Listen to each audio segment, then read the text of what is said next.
Good morning, my friends. Grim here. I hope all is well, and welcome to a modern metagame slash deck text video wherein we attempt to answer the question, can midrange survive?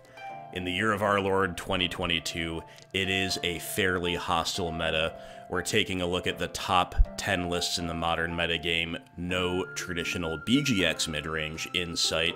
You do have a BGX deck with some midrangey, grindy style play patterns in the form of Yawgmoth. You do have a Thoughtseize deck that turns creatures sideways in the form of Death Shadow.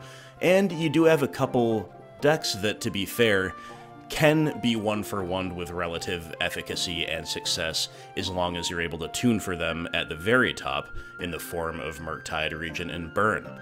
But can you really afford to tune for fair decks like that when you have Crashing Footfalls, Amulet Titan, these horrible Blink decks, Companions everywhere even though Luris has been banned, and the ever-present Hammer Time, in addition to arguably the worst possible matchup as an archetype for any midrange deck, Living End.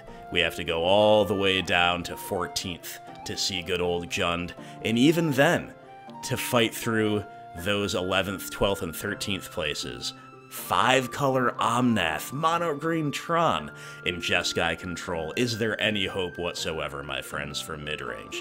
In addition to the metagame, you look at many, many recent results that look a lot like this. Modern Showcase Qualifier Top 8, 4-color Blink, Jeskai Control with a companion, 4-color Elementals, 4-color Blink, 5-color Elementals, Teamer Footfalls, Amulet Titan, and down there in 8th, again, is the only thing that I recognize personally as a mid-range boomer, as anything like a fair deck. You are Murktide. So, my friends, it is grim out there, no pun intended, but I am here to not only talk a little bit about that, but also to bring you some beacons of hope, lit by the wonderful, dedicated mid-range pilots that are fighting through all of this nonsense to great success.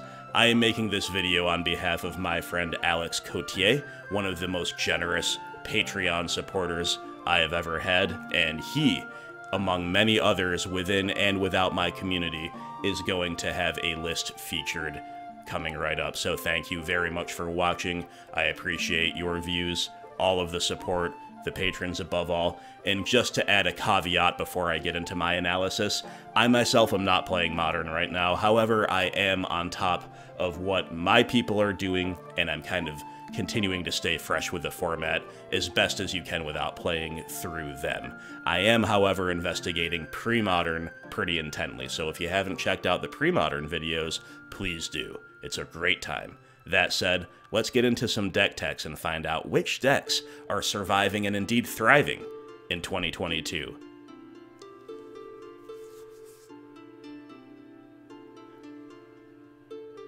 Now to kick things off, as promised, my friends, is Alex's Jund list. It is Jund Saga.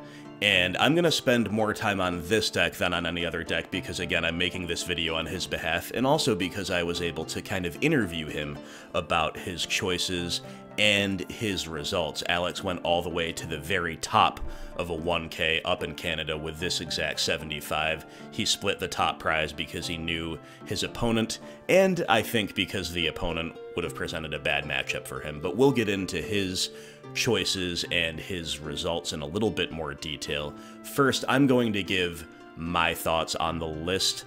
Urza's Saga. Some people, this might already rule it out for them as a traditional mid-range list. I'm sorry, I'm in theory one of them, but in practice, this card is obviously everywhere in Modern. We need to try to avail ourselves of it when it makes sense. Now, does that mean Saga is mandatory in any BGX mid-range deck now? No. Does it mean you can just slap it in without much thought for the consequences or the fallout from including it? Because obviously, it is not strictly better than any land we would normally play. No. That said, it is a great tool. Alex, in my view, has availed himself of it very nicely here. So, 4 copies of Ragavan, 4 copies of Thoughtseize. This already signals how aggressive we're getting. We're low to the ground. We are not too worried about drawing dead Thoughtseizes off the top or redundant copies of Ragavan, nor indeed about the life loss, because we are just concentrated on card quality and on efficiency. In this right here, for each of Saga, Ragavan, and Thoughtseize, there's no hedging, there's no moderation, we're all in. I'm going to go back to a couple other of the one-drops later, but I do want to look a little bit further past the one-drops at the top end, such as it is. It caps out at 3. Lily and Spyro, 3 each. This is kind of my favorite top end. It has been for a while. Bloodbraid Elf, obviously a little bit hit or miss, especially in a list like this. I totally agree with excluding it. And at the top end, you really can't ask for much more than Spyro. Lily, she will a little bit wax and wane in the meta. She's not always at her best. I am still a believer, though, and I think 3 of, in a list like this especially, is about right. Alex is a big Coligan's Command stan, Colagan's Command, maybe, for the old-school viewers of this channel, and so am I. It's still hard to beat, and I do think Alex mentioned that K-Command on turn 2 on the back of Ragavan ramp was actually crucial to some of his victories. 4 copies of Ren and 6, this is just in line with what I said about the Ragavans and the Thoughtseizes and the Urza Sagas. We're playing our best cards to the maximum legal capacity, and there's no hedging here, there's no wondering what to do with redundant copies. We will cross that bridge when we come to it with a list like this. Now, I do have to say, that is not my personal deck building style. I favor consistency, I favor top decking power, which, yes, means that we avail ourselves of card quality to the greatest extent, but without wanting to run afoul of the legendary rule, I would find myself likelier to play maybe 3 Ragavan, definitely 3 Ren. But I'm not the one, you know, splitting top prize at a 1K. And honestly, my way of thinking is probably increasingly obsolete. I came into Modern in the good old days of 2016, 2017. I started playing with the Rock. Incremental advantage won the day. These little edge case decisions felt like they were more relevant then than they are now. That's not to say that now deck building doesn't matter as much. In fact, maybe it matters more. Maybe it rewards more these bold decisions, or the decision to just say, I'm playing my best cards and letting the chips fall where they may. Alex also regards Tarmogoyf clearly as one of those best cards. Not everybody does now. We'll get into that a little bit later. Certainly, I think we can all agree that in a lower to the ground list with such an aggressive slant, Tarmogoyf definitely thrives more than in a list that is trying to always outgrind the opponent. We can all agree on that. Whether or not that's the best approach to Jund, I leave up to you. Certainly it is still one viable approach to Jund. In the sideboard, like I said, we're coming back to some of the one-drop stuff at the end.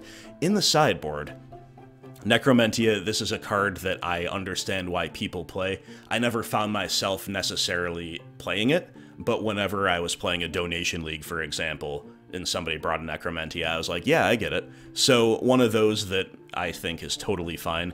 Turok Dreadcanter, if this card wasn't in the 75, that would be something I would point out. I even think it's extraordinarily main deckable right now, especially in a list like this that wants to be able to play things low to the ground, but doesn't necessarily have the most high density of top-end bombs. So the ability to have a 2-drop that's a pseudo 4-drop, I think fits nicely in a list like this. I do think looking at the meta, he is main deckable. That said, I totally understand him in the sideboard as well. The other thing I'd like to mention about the sideboard, you see cards like Alpine Moon and some more small artifacts. Of course, the artifacts synergize with Urza's Saga, but generally this really low-to-the-ground sideboard in terms of the hate cards that he's availing himself of, it actually kind of echoes the days when Lurrus was legal. Of course, Lurrus nowhere to be seen here. However, some of the lessons learned, perhaps, with Lurrus. Maybe you start playing a card like Alpine Moon, maybe it's just 50-50 in your eyes between that and, let's say, Pillage, or let's say some other way to hate out big mana while having other utility. Well, maybe you lean in the side of something that is low curve and thus can be recurred after having been destroyed or countered by Lurrus. Now Luris's gone, maybe you still find yourself addicted to that efficiency, right? Obviously, Alpine Moon is uniquely good right now in an Urza's Saga meta, but broadly, I think you understand the point. Soul Guide Lantern is a card I always found it hard to love when Nile Spellbomb exists, but Alex has got 2 Spellbomb main deck and a 3rd one in the side. If you prefer this over the 4th copy of Spellbomb, I can get on board. If you're trying to play this over Spellbombs generally, I understand why, but my mid-range instincts will not allow me to agree that that is optimal. We've got a couple Kozilek's returns. That is interesting to me because I think this card is arguably most desirable when you're not playing Tarmogoyf, and therefore you don't have that big green beater to run over the top of the protection from red and black creatures, right? That said, obviously, all of these cards, including K-Return, are very, very nice, generally powerful. You love to see cards like Terminate and Ancient Grudge still making it as well in this brave new world. Alright guys, so the pieces I haven't talked about now are kind of encompassed by the questions that I asked of Alex, his responses to those, and also the little write-up he gave me about his great run in this tournament. So one thing that he mentions is there is no need to hedge against burn. Just fetch up a Shadow Spear, strap it up to a Tarmogoyf, and also, of course, to other things such as the Saga tokens, and that is something I would otherwise have mentioned. We're not respecting burn whatsoever. Honestly, in the current meta, burn is number 2. My first instinct would say we've got to throw a couple cards toward it. But Jund, with a normal progression, taking so much pain from the lands and having so many cards that are, you know, we got 4 Thoughtseize and 4 Ren. Right away, there's too many cards to bring out, right? I almost understand just saying we have this really unbeatable line of strapping up a Tarmogoyf with a Shadow Spear as long as we're otherwise casting spells. They're going to find it really hard to answer that. That's going to be good enough a lot of the time against burn, and if it's not, maybe our main game plan will win 20%, 25% of the games, especially if they take mulligans, right? So I understand not throwing cards toward burn. Again, this is something that I would have to kind of consciously overcome in my own deck building, seeing how prevalent burn is in the meta. But I understand, and I think it's probably correct not to. Alex also says Necromantia is for the resurgence of Amulet and combo decks. I understand that. My thing with these extraction effects is that they all have so many different win cons now that I'm not as high on them as I used to be. But again, this is a 4 Ragavan shell. Being able to get this out on turn 2 is a lot more appealing, especially against big mana. Kozilek's return for Hammer Time and to kill Sanctifier on Vec, as I mentioned before. What else does Alex say here? He's taking down some really tough matchups. He beat Titan Shift on the back of Thoughtseize and a turn 2 Necromantia thanks to Ragavan. He takes down Eldrazi Tron, but he has multiple sagas, equip the tokens with Shadow Spear to stay alive, and then to finally turn the corner. Once again, we have Ragavan leading the way against Mono Green Tron, so he's really running a gauntlet of tough matchups here. Early Lilies, early K commands, and Urza Saga fetching Pithing Needle to lock out their Oblivion Stones. This is a card that is actually something that I wanted to ask about, but he already preempted my question. Pithing Needle, of course, is a static hate piece. I have always lectured in the past, static hate pieces are not generally optimal in BGX mid-range decks. Why? Because we want our answers to be hard answers. We want to put the stuff in the graveyard, or we want to have something that is proactive, such as Collector Roof, even if it has a static hate type of effect. However, Urza Saga makes things a little bit different, because a Pithing Needle is a lot more appealing when, number 1, it doesn't really risk being a dead card because you're generating so much repeated value. You're X for 1ing with Urza Saga, so the presence of another 4 X for 1 potentials in your deck allows you to include this card that is sometimes a 0 for 1, right?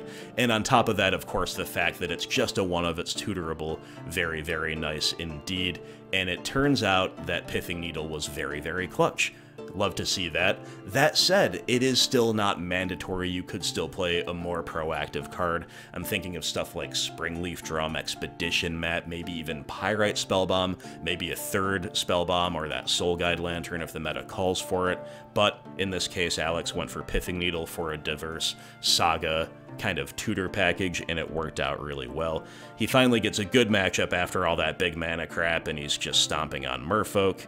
And then the last round, again, they decided to split the top prize, but they played the game out for fun. He was against an Abash Blink deck and got absolutely destroyed. So well done, Alex, obviously, in that great run, and in the wise decision to split the top place. This is his list. If you guys have any other thoughts on that, please do leave them below. I'm sure he would be receptive to any other ideas, but yeah, looks good to me. One thing I forgot to mention, actually, before we move on, that I did ask him about is the 4 copies of Unholy Heat. I did ask, is this too many?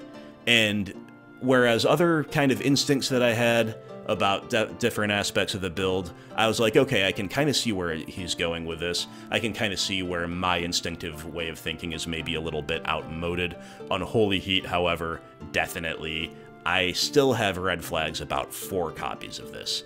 And Alex actually agreed. He said he missed the reach of Lightning Bolt a fair amount of the time. Unholy Heat performed well, but I think if he ran it back, he'd probably mix up that slot a little bit, a mix of heats and bolts, and I would personally agree. But you guys in the comments, you let me know.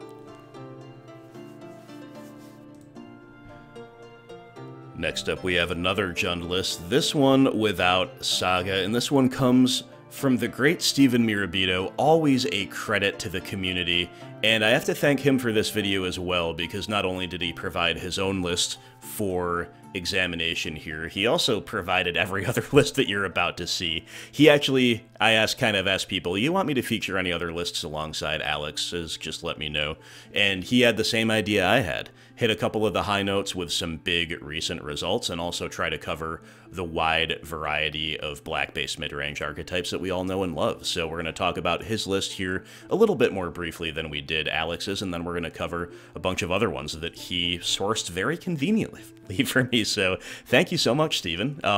Like I said, this is not an Urza Saga list, and therefore there should be some structural differences and some specific differences, but I'd like to actually begin by looking at some of the things that are similar.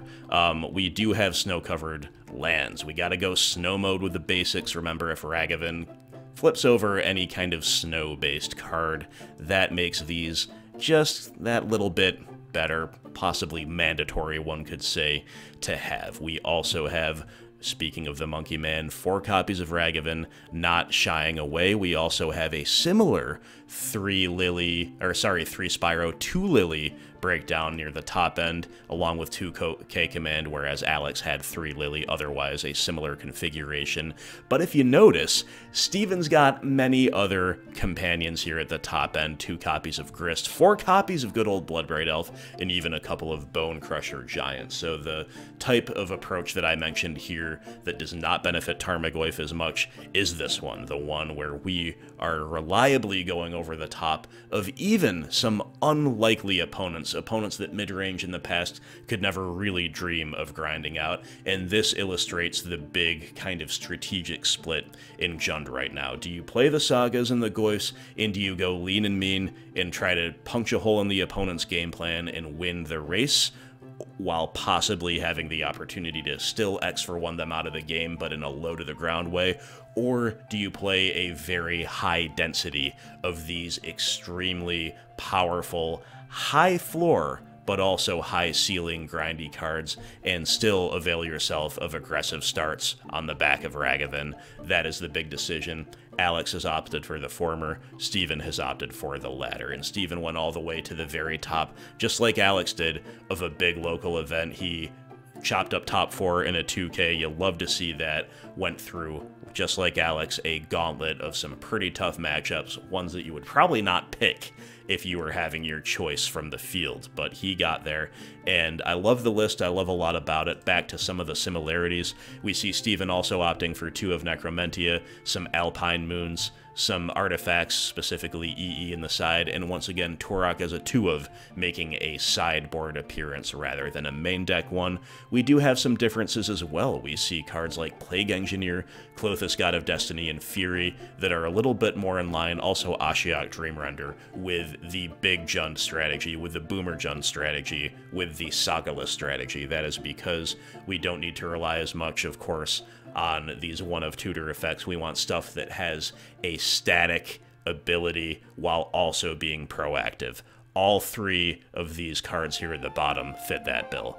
Plague Man's got the static ability on lock, hosing the weenies, but he's also turning sideways, even trading sometimes with big stuff.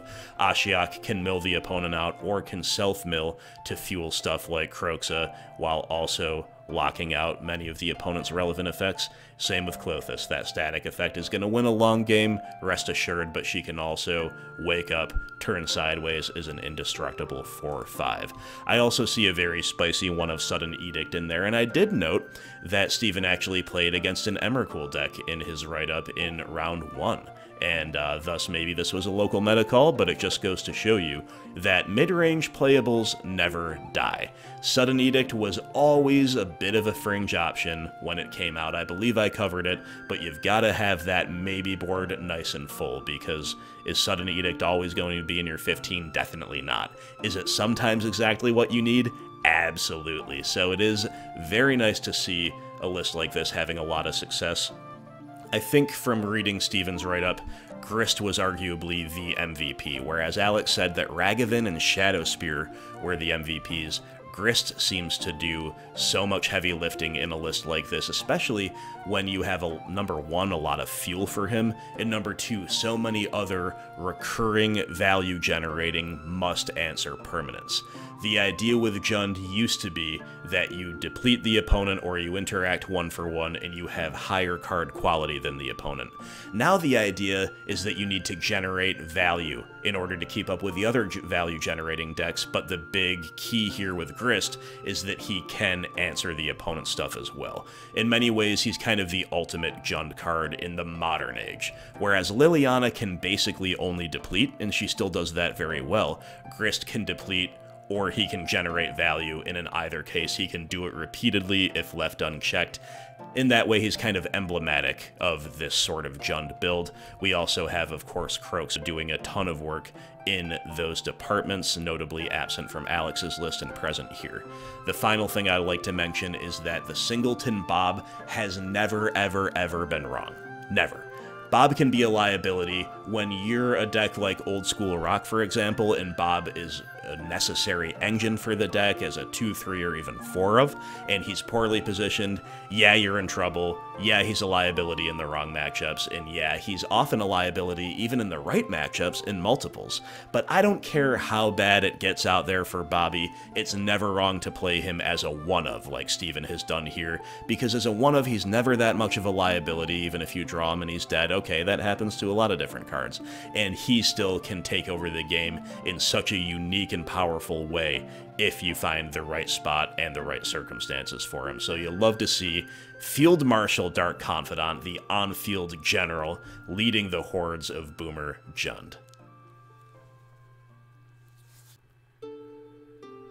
One more quick thought about Steven's list before I move on is, of course, you get to play a lot more utility lands in a Saga-less build. Saga is a utility land in its own right, obviously, but you get different ones here. Canyon Slough, Nurturing Peatland, and Den of the Bugbear. That is a nice variety of color production, of effect. We've got the pressure from Den of the Bugbear, the Go Wide going really well alongside Grist especially, so nice stuff there. And that segues us nicely into the final Jund list we're looking at, and I'm going to go through these other lists a lot more quickly, my friends. I realize this is going to be a long video already, but this is from Kade, Cantergiani, I believe, who got 4th place at SCG Con Dallas, and this specific result came in the midst of a torrent of awful top 8s from the mid-range perspective anyway, like the one I showed you in the intro, and we see actually Kade kind of threading the needle in many ways between Alex's list and between Steven's list. Just like Steven, he's got the Bob, the 1-of, but just like Alex, he's got the 4 Tarmogoyf and the 4 Renin 6, and the Urza Sagas, but only as a 3-of.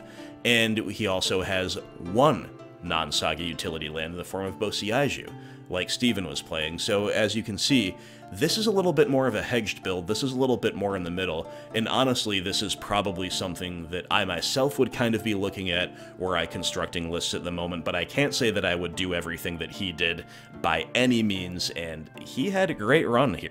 We've got some really unique ones. The one of Tireless Tracker, this is another example of mid-range tech never dying. Now, are the days of 4-Tracker, 4-Bob Rock dead? Unfortunately, yes. Are the days of 1-of Bob and 1-of Tracker as unique ancillary threats in an otherwise very focused Jund list dead? Apparently not. The other thing that's really of note here is the 4-of Dragon's Rage Channeler. This is another card whose stock has fallen alongside the Mishra's Baubles you see here that fuel her in the wake of Lurrus being banned. However, they are still playable. As you can see here, it did Kade very well. She nor her baubles were anywhere to be seen in Alex or Stevens' list, so just another potential tool here. We have Nile Spellbomb, Pyrite Spellbomb, Shadow Spear, a very rich selection of artifacts that you can tutor with good old Urza's Saga. And in the sideboard, more of the same. You got that Pithing Needle present, but a sideboard choice this time. Soul Guide Lantern. This is another 4 Unholy Heat deck, although in a more dedicated Delirium Shell with those baubles with DRC. I think it's a little bit more of a free roll than it is in Alex's list to play the playset. That said, I would still be personally looking for a mix of bolts and heats there, I'm certain. Endurance, a very powerful sideboard card that we haven't seen in the other lists. It is notably hard to hardcast sometimes, especially alongside Saga with double green. I think this would see a lot more play in everybody's Jund lists if it were 2 gray, 1G, for example. Phyrexian Crusader needs a moment in the spotlight. Protection from red, protection from white. Technically an alternative win con against Infinite Life or something, but that's not why it's in there. It's for the protection from those particular colors, and it is definitely a blast from the past. A really, really cool piece of tech. More Alpine Moons, more Ancient Grudges, more Terminates. These cards are clearly good. They're in all 3 lists. Actually, maybe Steven didn't play Ancient Grudge, but you take the point. And we've got a 1-of Boyle, love to see it. A couple more Bosiaiju in the side, really maximizing Ren, really rewarding you for playing that 4th copy of Ren. Picking this land back up repeatedly, obviously very good.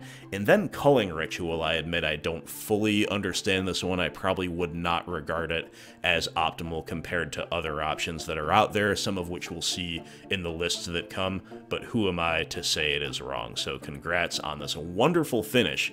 As I said before, a beacon of hope in a very dark time. Before we go off of Jund altogether, I'll mention this from streamer Sanitoeter. I am sure I got the name wrong, apologies for that. But this is another one where we see 3 Urza Saga, plus a Bosiaiju. In this case, there's a Takenuma as well for utility. So bringing that 3 of, you know, a slightly smaller package, slightly less all-in, as opposed to the all-in version that Alex leaned into.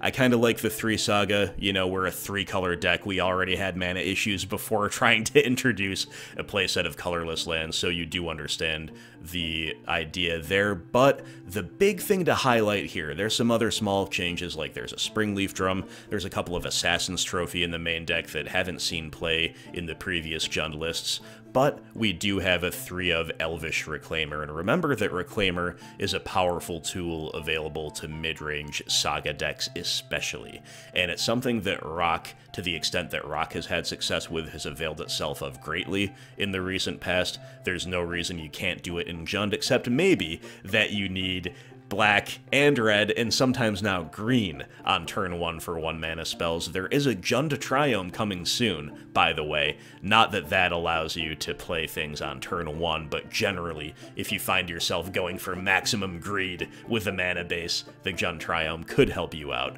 as a general rule. But other than that, this is another 4-of Tarmogoyf deck, low to the ground, having some success here. We see once again Turok in the side, Force of Vigor, That's a cool one that we haven't seen before, and also this particular player respecting burn in a more direct way than we've seen anybody else do, with 2 copies of good old Collective Brutality. In addition to that, we see a nice little land-based utility sideboard pool in the side, specifically because it's an Elvish Reclaimer deck. We've got Ghost Quarter, Bojuka Bog, and Blast Zone, in addition to another Bosiaju. So, lots to like, and a little bit something different from the other 3 Jund lists we've covered thus far.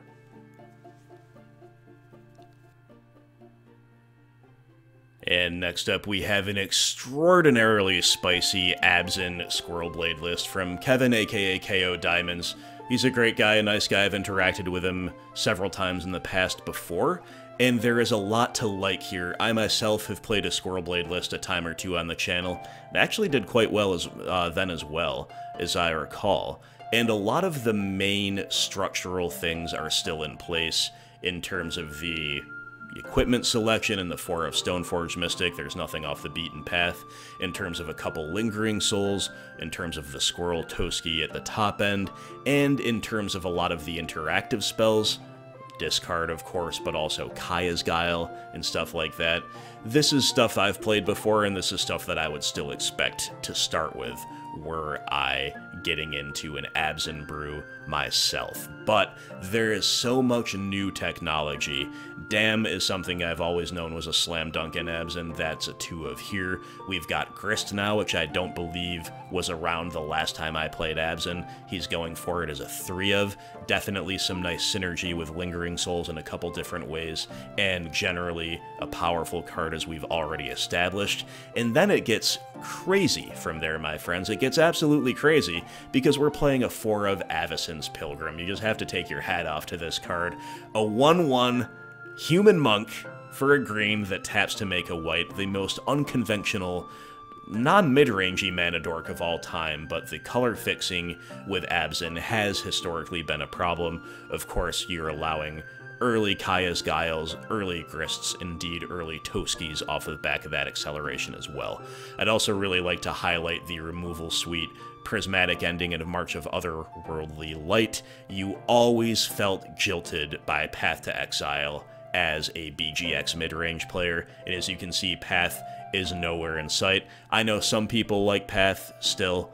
I myself always regarded it as either a necessary evil at best, or something I didn't even want to play at worst, and that always led me to believe, okay, well, if I'm not playing any white removal, is the white splash even worth it? And then I'd have to kind of consider my whole structure from the top up again. But now that you've got Prismatic Ending and March of Otherworldly Light, you are well and truly doing things that other BGX mid-range decks cannot do and do not have access to. Because we're leaning so hard into those white spells, and the white mana for that matter with Avacyn's Pilgrim, we're also playing Voice of Resurgence, which is a solid mid-rangey card in many ways. It is something that most people would probably regard as a relic of 2016 or thereabouts, but remember that mid-range tech never fully dies. As we've established in the other list, it just needs the right shell to shine. So hats off again to Kevin for this really cool list. We've got a lot of spicy lands as well. Sunpetal Grove, Pendelhaven. We've got the Triome, of course, Castle Lochthwain, Bosaju. Lots and lots going on here. There's an isolated chapel, too. My goodness. And in the sideboard, I always disliked Damping Sphere, but I'm sure he had a good reason to play it. Other than that, you love to see Thrun. Veil of Summer hasn't been in the Jund lists because Jund is just that little bit either better at grinding or better at racing, depending on the build. Maybe a little bit harder again in a Saga build to have that green held up over and over, but we are able to hold up green to the point where we've got Veil, and Endurance is very powerful and more easily accommodated spells here. Dranith Magistrate's a spicy one, and lots of other things that I think are slam dunks. Thrun, also a blast from the past, but hey, what could be more fun than Thrun wielding a sword of fire and ice, taking the opponent to the house? Good times. So you know we've got to cover the rock, even though according to Goldfish it is 0.2. That is 0.2% of the meta. Very, very disheartening, my friends, but lots to like with this particular list, which happens to just be the most recent 5-0, but in a 2-color shell, of course, it is more readily available to play the 4 copies of Urza Saga without losing too much color production and consistency. You've got some other nice stuff like Golgari Rot Farm to do lots and lots of different things actually in a shell like this, and you can go pretty hard into the utility. Again, 2 colors accommodates this. It's always been a strength of Rock. Bosiaju, Bajuka Bog, Takenuma, even an Urborg, and Nurturing Peatland as well.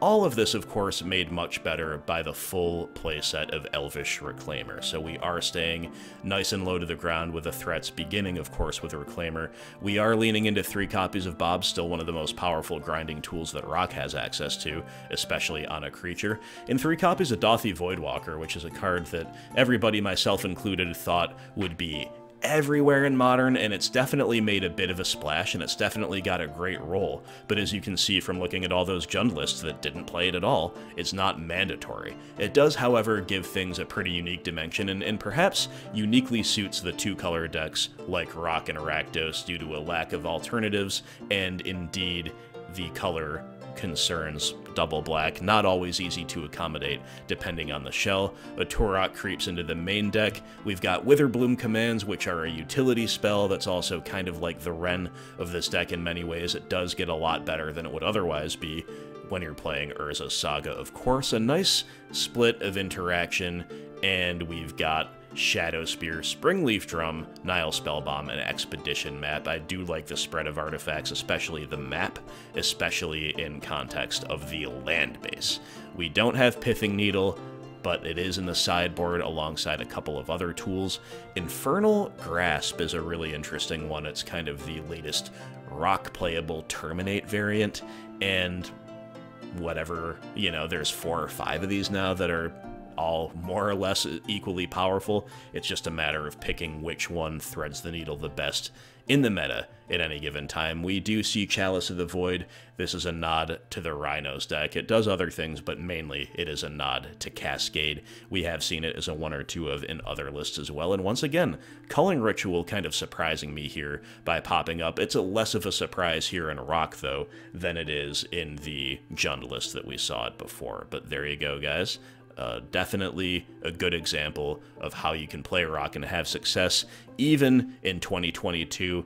I do advise Elvish Reclaimer and Urza Saga as the way forward. With respect to Jund, I think it's perfectly justifiable to play without Saga, play the Boomer build, play the go over the top build.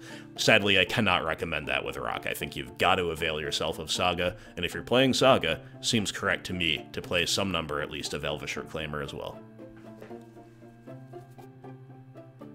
Staying on that 2-color theme, we'll talk now about a good old Rakdos midrange deck. Now, my good friend the Dogfish has had a lot of success with Rakdos this season, both on traditional midrange lists and on the Scam, Elemental, Blink, BS type of deck, but certainly a good and strong, consistently powerful showing with midrange.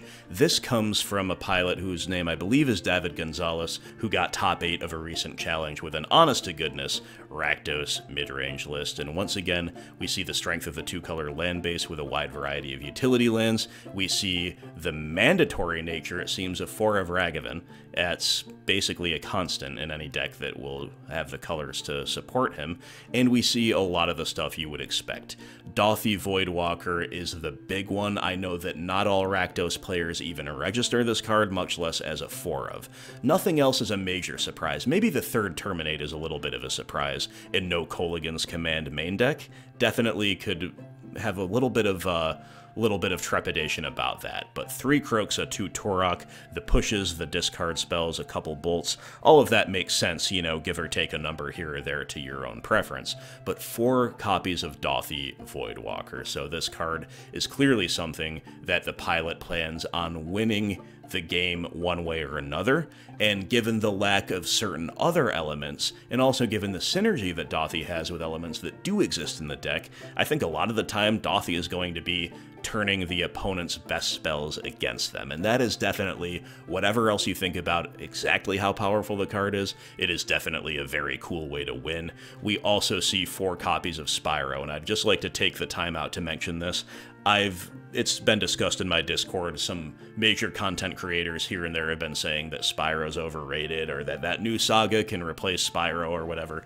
I totally disagree. I think Spyro is a 4 of in Rakdos, period. First name, just about on the team sheet, maybe just behind Ragavan, maybe just behind some number of discard spells or other things that you would never leave home without. But why? Why on earth do people think Spyro's overrated? I have no idea. You let me know in the comments below.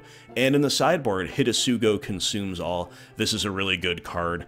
I'm almost a little surprised that, for example, the Culling Ritual in the Jundlist didn't play Hitasugo overall. I know they're not the same thing, but I think this card is slightly better on the whole. Beyond that, we see a lot of the familiar faces that we've seen in different Jundlists. We've got Ashiok, Turok, Alpine Moon all in the sideboard. Kolaghan's Command, again, a little surprised no K-Command main deck right now, but fair enough. The EEs we've seen everywhere too. And then Obsidian Charmaw. This is a card I don't want you guys to forget about because it is still very powerful. It's a nice sideboard option. And then the grindy option, Chandra Torch of Defiance. That one is heartwarming. You do love to see that as well.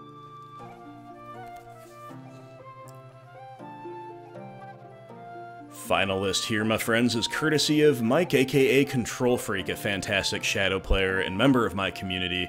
And it is not a mid-range deck in the strict sense, of course. It is a Shadow deck with Temur Battle Rage and all those usual tricks. However, it is a little more mid-rangey than certainly Shadow decks have been in the past. We see many nods to that. We see a one of Kroxa, which is fair enough, but then when you add the Kroxa to the Grist and a couple copies of Traverse the Ulvenwald, we're starting to get into mid-rangey territory, and then 3 copies of Red and 6, right? So even the Shadow players will have to kind of dip into this strategy, perhaps more than they would prefer to, or perhaps more than they would in a different metagame from time to time, and it is just a nice change of pace. If you still want to Thoughtseize the opponent, you still want to play a lot of the same cards, and even have some grinding power, but you do want that element of super quick clocks and the hyper efficiency of Shadow with TBR kind of fueling it. This, remember, is available to you, but even then, even with that difference, it's amazing how many similarities you see in the sideboard. Alpine Moon, Terminate, Turok Dread Canter, these are important takeaways, guys, to remember that these cards are very, very ubiquitously useful in the meta right now. EE in that category as well. We've got full force Soul Guide Lantern, which I will allow given the Shadow Shell, but I would not allow in a more traditional mid-range list. So there you go. Congrats to Mike on some recent good results as well. Well, there you have it, my friends. The meta has changed so much. The card pool has changed so much since an innocent Grimm made his modern entry in 2016. I kinda hate a lot of the decks that are out there right now, but I hope these lists show you that there are still a wide variety of paths forward. Are they the very best decks in the format? Definitely not. But can they hang with the big boys when you got the right run of matchups, or indeed when you just make the right choices strategically and in terms of specific card selection?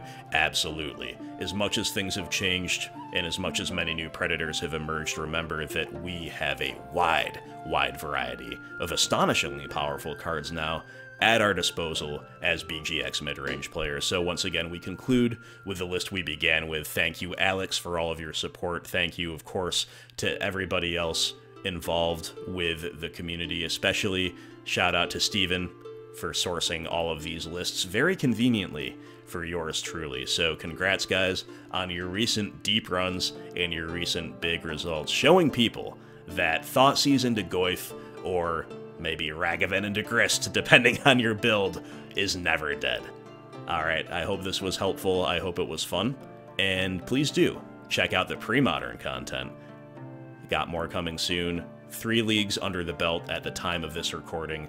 Mini leagues, of course, running through the gauntlet of my own community members. Little bit of a Grim Flayer community civil war with ancient cards. Pre-modern, it's a great time. I hope you check those out, and I hope you like this video. Thanks again, and I'll talk to you soon.